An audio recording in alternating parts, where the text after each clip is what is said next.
I remember praying to God, asking Him to give the love that I always prayed for, the love that always feels like home, and the love that is right. One day, God answered my prayer. You just sent me a friend request since you noticed me beautiful sa profile photo na trinova ko lang naman, year 2020. Sabi mo, thanks ma'am sa pag-accept with smiling emoji. And doon, nagsimula ang lahat.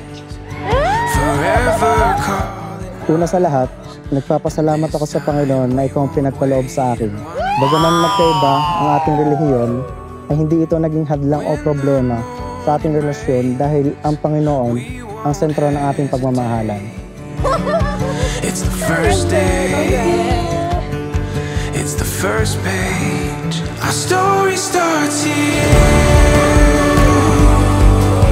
Thank you, babe, for always pursuing me gaano man kalayo ang pagpunta sa Garcia o Rosario. Through your efforts, na talaga namang napatunayan mo sa akin na worth it kang mahalin. Thank you for always making me feel loved and valued. Dahil sa'yo, naramdaman kong di ako nag-iisa dahil nandyan ka na. Fruit! Ayan.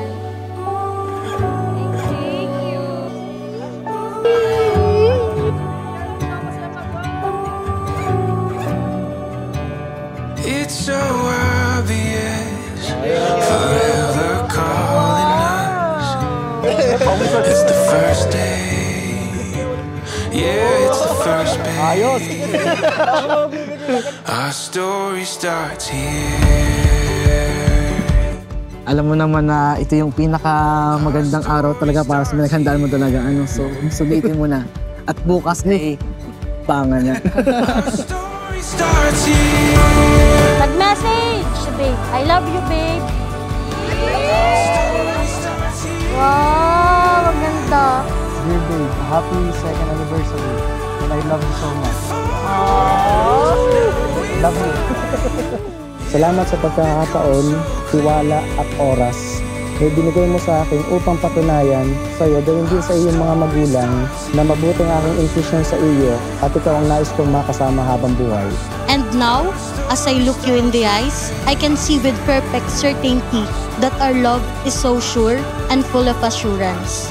Truly, God knew my heart needed you.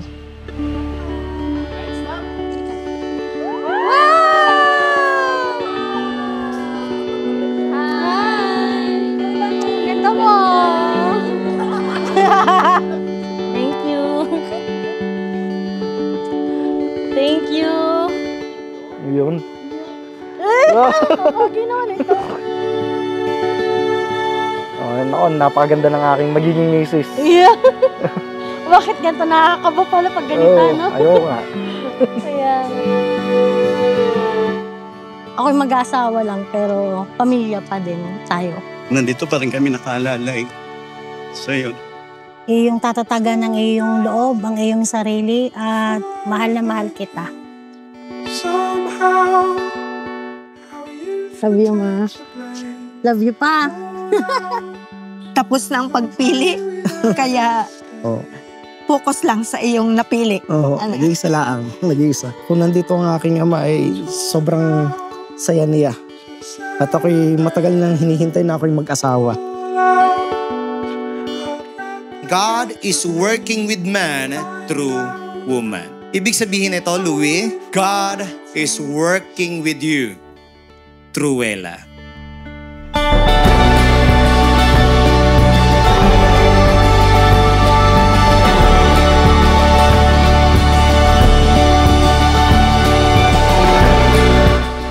Luella, sa araw na ito ng ating kasal at sa pagbuo natin ng pamilya, makakaasa ka na patuloy akong magiging responsableng tao, lalo na bilang iyong asawa.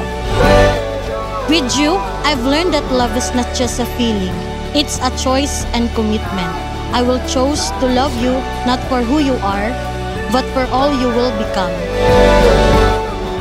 Makakaasa ka na ikaw lang ang aking mamahalin at mananatili laging nasa tayo habang ako'y nabubuhay, maging sa hirap man o ginhawa. From this day forward, you shall not walk alone.